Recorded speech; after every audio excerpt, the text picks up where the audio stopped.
예수님께서 여러분과 함께 루카가 전한 거룩한 복음입니다.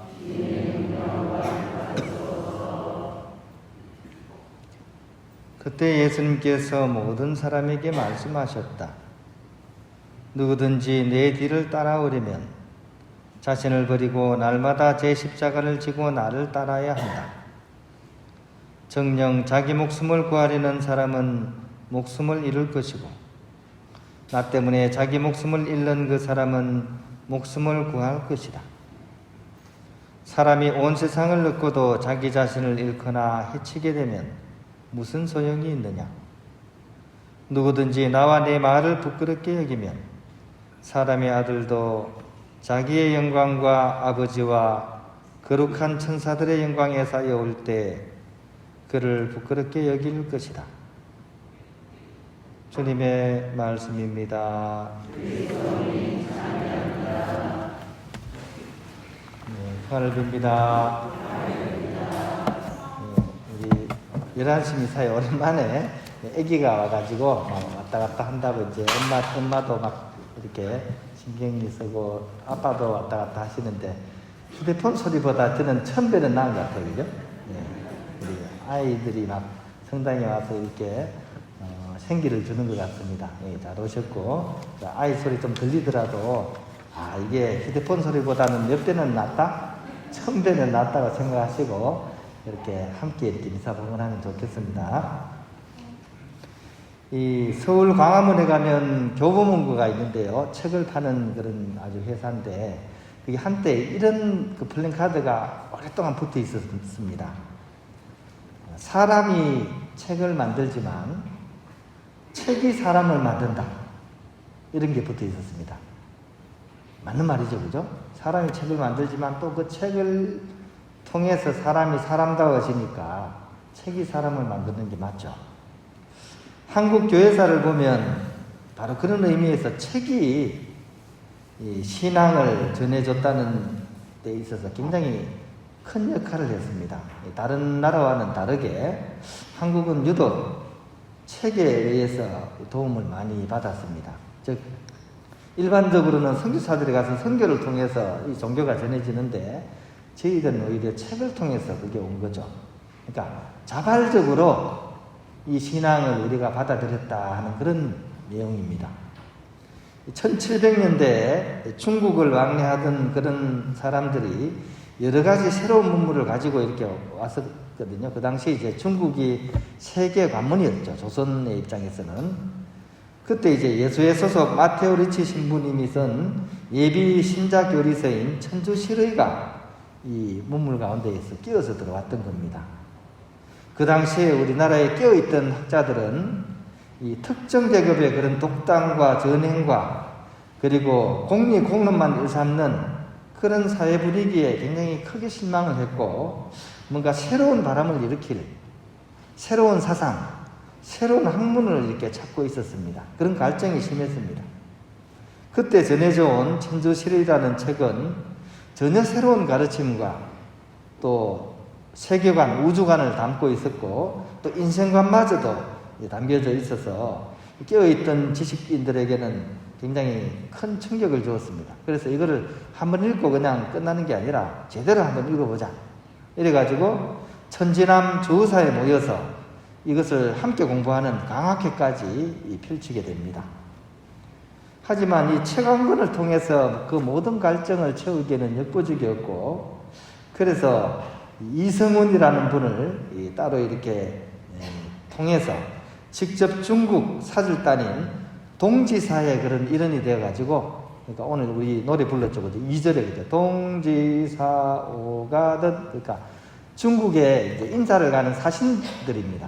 이 사신길에 함께 참여해서 이분이 거길 이제 가신 거죠.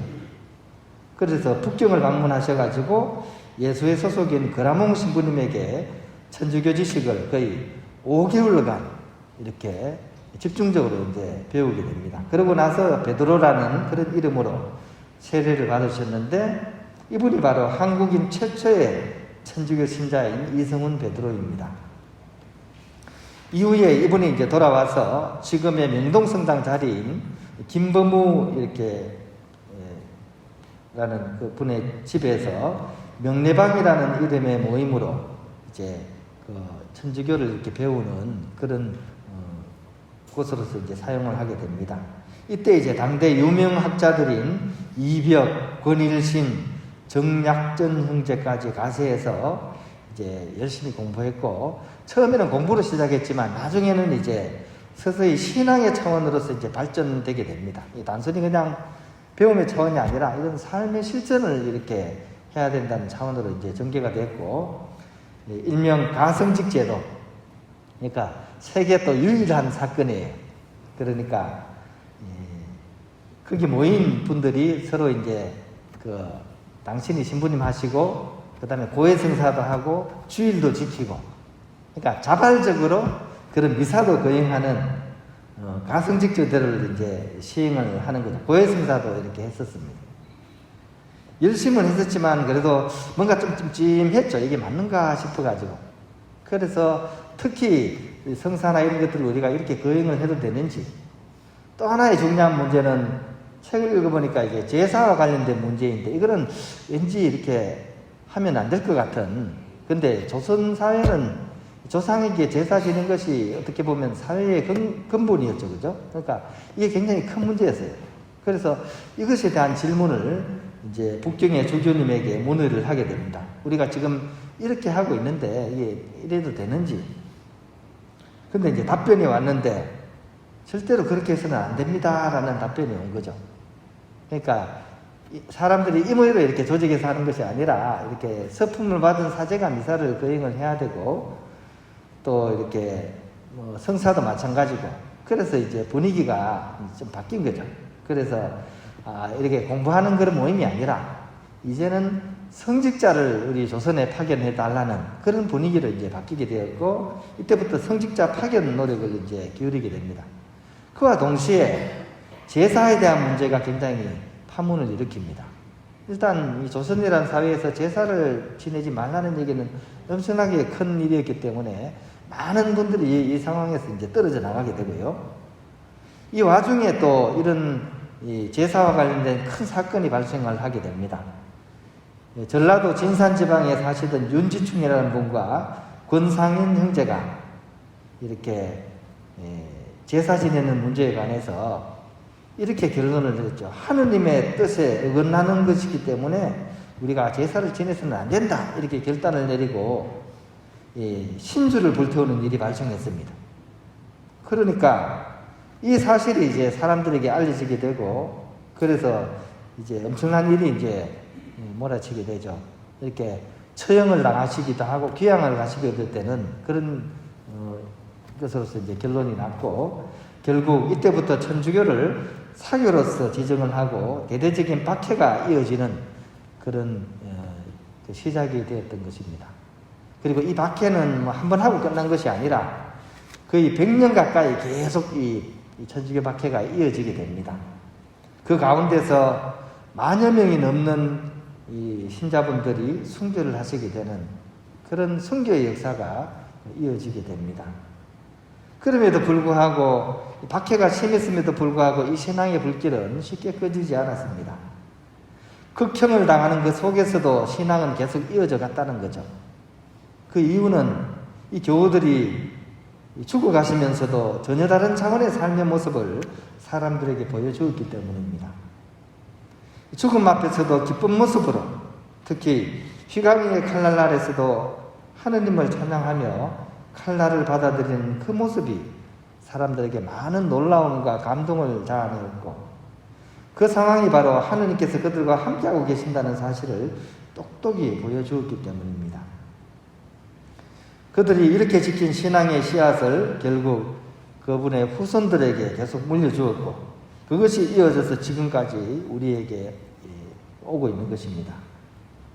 오늘 우리가 기념하는 대표 성인인 김대근 신부님, 25살에 서품을 받으셔서 26살 나이에 신앙을 위해서 초계같이 당신의 목숨을 이렇게 봉헌하신 분입니다.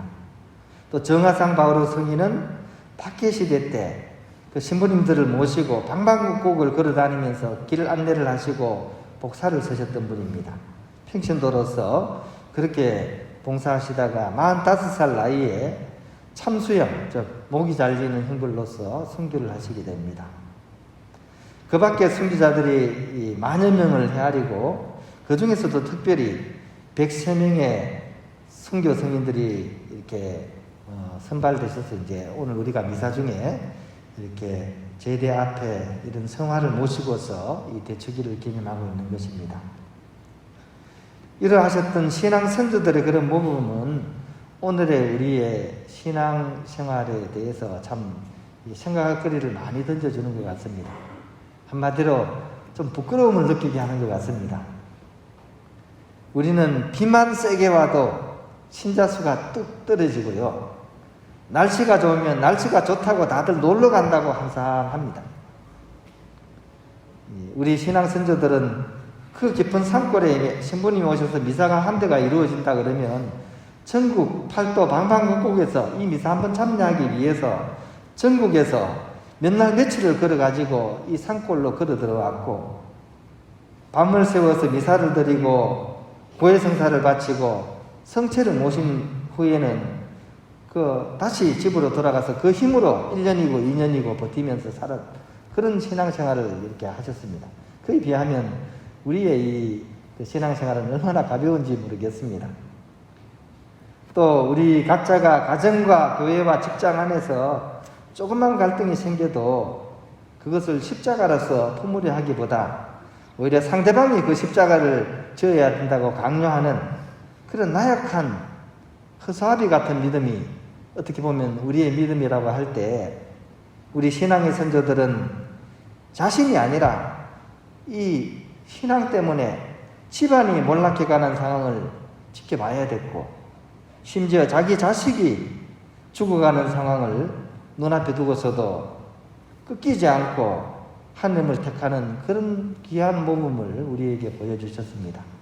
그런 점에서 우리의 어떤 신앙심이 너무나 부끄럽다는 생각이 듭니다.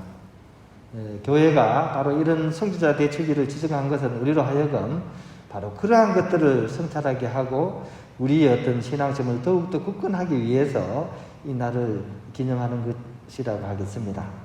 오늘 이 축일을 맞아서 우리의 앞서서 사셨던 훌륭하셨던 이 신앙 선조들의 신앙이 바로 오늘을 살아가는 우리의 신앙이 될 수 있도록 오늘 함께 이 미사 중에 기도드리면서 우리의 믿음 또한 탄탄해질 수 있도록 그렇게 서로를 위해서 또한 기도해 주면 좋겠습니다.